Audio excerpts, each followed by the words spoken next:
Do you realize what's happening with the reflecting pool fiasco? You might be saying, oh, David, it's been a little while since you mentioned the reflecting pool. There was supposedly a slit in Trump's rubber in the reflecting pool, 350 feet long or 300 yards or 300 miles, whatever. It seemed to change every day. So let me catch you up on what's going on. The overarching narrative for weeks now has been that Donald Trump and right-wing media insist deranged left-wing vandals, communists, anarchists, Antifa, whoever, they took a box cutter and destroyed the liner of Donald Trump's new Lincoln Memorial reflecting pool. That was the story. People got arrested. There was one guy indicted on a felony with the possibility of going to prison for years. Jeanine Pirro held a news conference. Jesse Waters devoted an entire segment to the sabotage. But now we finally have an admission of what really happened. And what really happened is that the $14 million renovation handed out with a no-bid contract was botched. It was botched worse than Trump's orange makeup job. The coating was improperly installed. The work was rushed to be done before Trump's July 4th party. And the Trump administration's own Interior Department withheld information from prosecutors, leading them to believe that the damage was from a vandal rather than from shoddy work. Fox viewers who saw all the breathless coverage, left-wing vandals armed with box cutters and Marx books, that they are probably, that's my ad lib, the Marx books, they are probably never going to get the correction that is appropriate. The most prominent defendant here is a 67-year-old named David Hearn, who said he was at the reflecting pool. He noticed a loose piece of the coating and he touched it. He gave it a little touch. And apparently it was a bad touch because the government says he caused $1,000 worth of damage. He is indicted on felony destruction of property. But when prosecutors finally got the documents that the Interior Department, meaning Doug Burgum, should have given them from the beginning, the documents showed, oh, you know what? The coating just started falling apart right away. It had nothing to do with David Hearn. And according to the government's own filing, the damage was because of, and I quote here, flawed installation by the contractor who got $14 million in a no-bid situation and rushed to do it before America 250. And what prosecutors wrote was that if the Interior Department had just been honest and said, oh, actually, pieces were falling off right away, long before this guy got close and touched it, they never would have even tried to get an indictment. Think about that. Think about the degree to which one Trump tool is pushing for their loyalty prize while another Trump tool is doing the same thing, but they conflict. Doug Burgum and his department withholds information that the liner started falling apart right away. So out of wanting to be loyal to Trump and make it seem like it was the vandal.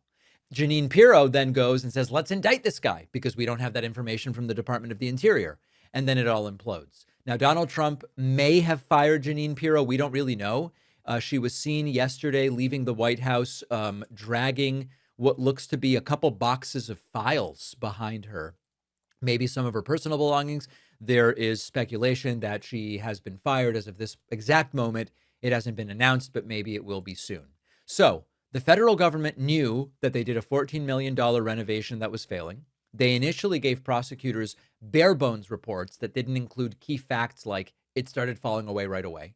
So prosecutors go and indict a private citizen.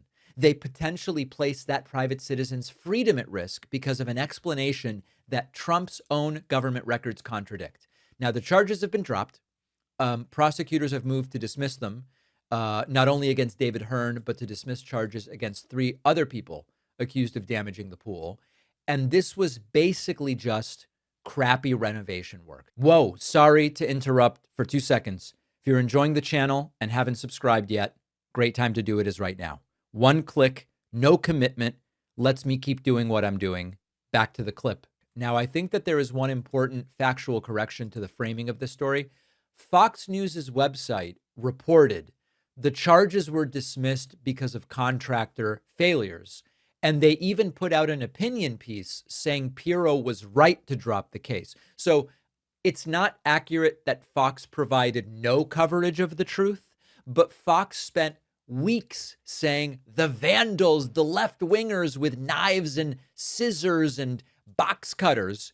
And then they put out an article where they go, charges dropped because the person didn't really do anything. So in a sane world, Jesse Waters would deliver a correction, and he would deliver the correction with the same prominence and the same energy as the accusations. We would hear from Jeanine Pirro explaining the terrible mistake that they made and caused hours and hours of primetime outrage on news channels because of a rushed, no-bid $14 million renovation that immediately started to fail.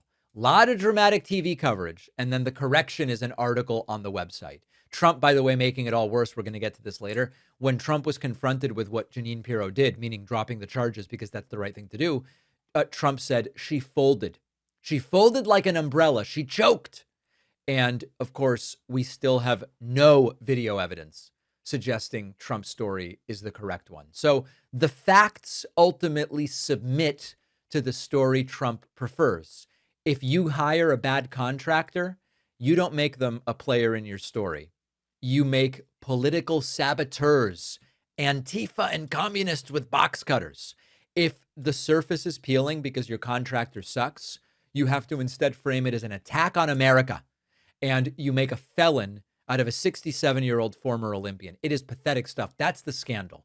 And if we want to go even further, the real scandal is a government project was rushed, botched, evidence that was relevant to what happened was concealed from prosecutors, and the entire Trump propaganda operation has cracked right along with it.